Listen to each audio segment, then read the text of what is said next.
let's talk about something bigger than who's right, who's wrong, who's offended, and who's justified. Okay, we're not going to talk about any of that. That's noise.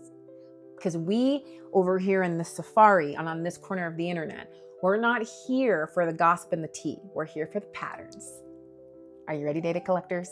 I'm going to use what is happening online to help us access magic school bus rides, safaring through human behavior. And there's a lot of stuff to observe right now online. Talk about what's happening with Sophie Rane and the governor and their beef, because this is very interesting.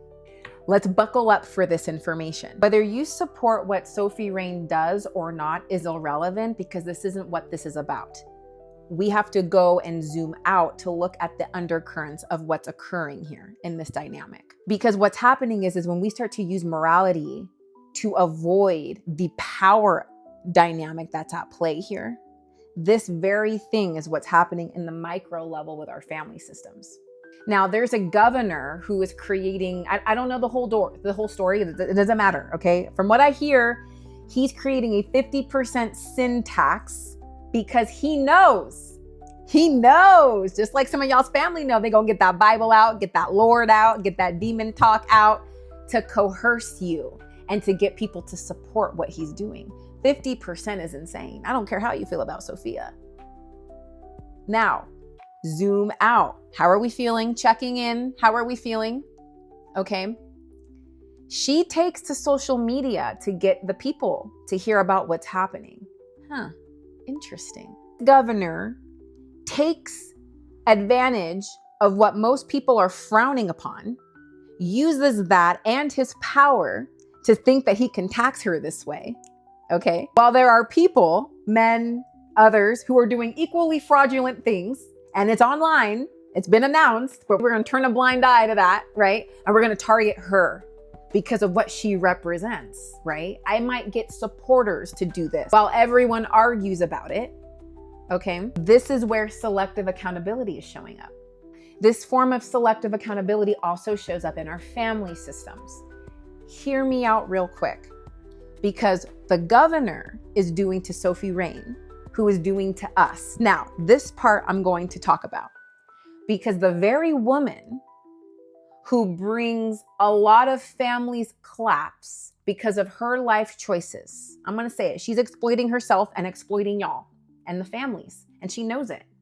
And now, because the governor is exercising his power against her, she's going to exercise her power against us. And a lot of us, we don't agree with what's happening with the governor and her. We don't agree with that. And we see how he's exercising her sinful behavior to justify his execution of power over her, that he does not use on other people who are doing just as worse things, right? Now, she uses rhetoric. I'm just trying to survive out here with her XYZ millions that she makes in a month, right? Trying to relate with the regular folks, us down here, right?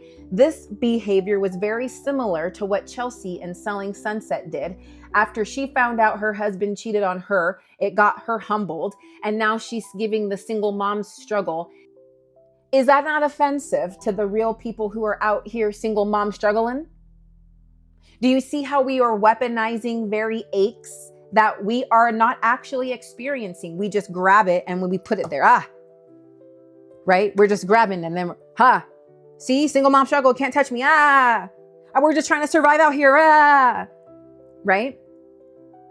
This same dynamic happens in family systems, right?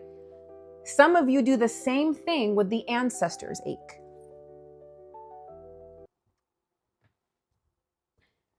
We bring up the ancestors' pain. We bring up things we actually did not endure. Anytime we feel unjust, right? The ancestors, we bring that up. We bring up the aches of others.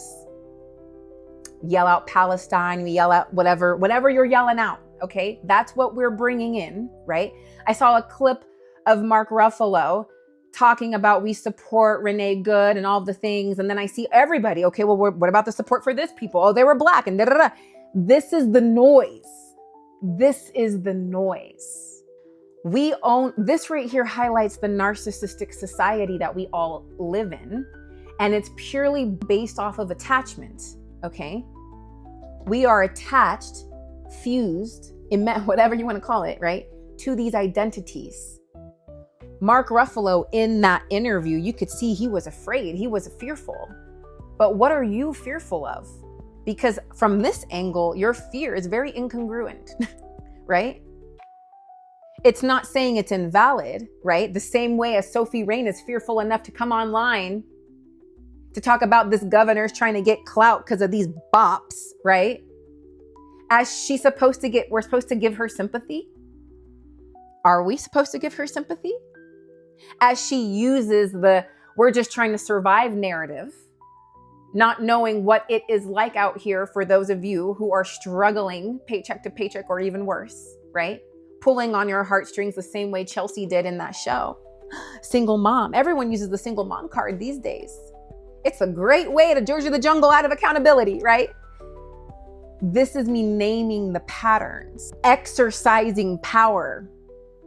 This is the same freeway that generational trauma takes. You guys know those family members that typically only come around when they want something? Look. Aw, Sophie. Aw. Now, I hear you now, right? I hear all of you, because it was the same argument I was hearing in the comments. Oh, his wife probably caught him watching her work. Sure, she can use that argument all day. Sure. As she can use that argument with us regular folks, she's also impacted regular folks' marriages and homes. She contributes to that. Now, nuance, discipline.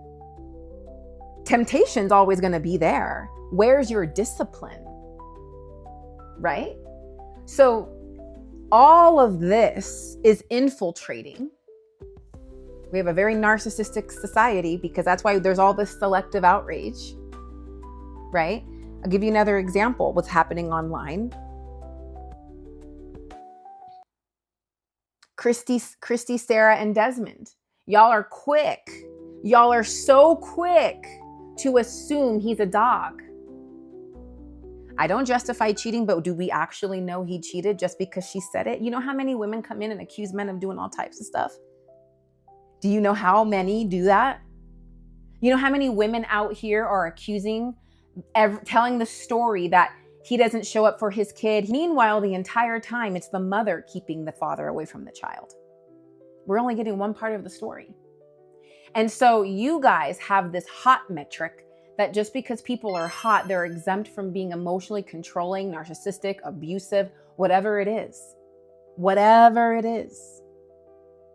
And we blind loyalty. I mean, come on. When I'm working in custody situations where there's a custody battle and there's a little kid, that little kid is stuck with loyalty binds. Who do I pick? I don't know. And now I have ADHD because I have to disassociate into distractibility, because that's an impossible position to put a child in. And y'all put your children in that position all the time, which is why mainstream media and celebrity gossip is banging. Because if I can disassociate into all of these celebrity problems, I don't have to look at the fire in my own house. Some of you don't realize the very hand that is taken from you in some way, shape, or form ends up being the very hand coming to you for sympathy. And you fall for it again and again. We have a society right now that is weaponizing emotions. And we're sitting here, we make these marches and movements and all of these things and argue and put all the selective attention in places that don't matter while fighting each other.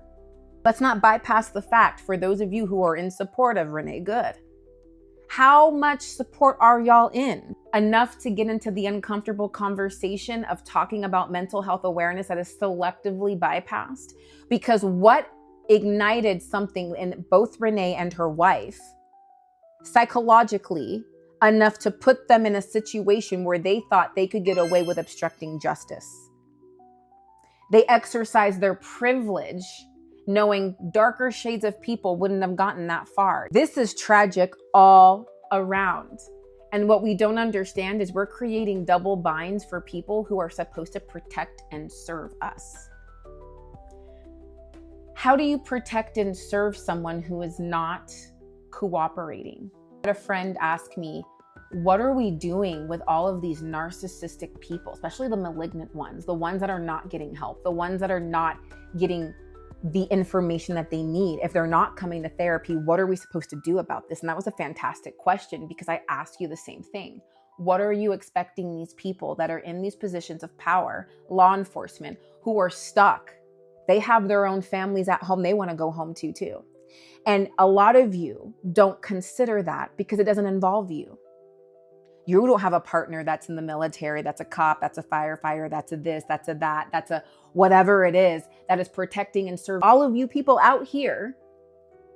Whatever's happening psychologically in mental health is being bypassed or selectively used as a weapon to movements, and it's not congruent.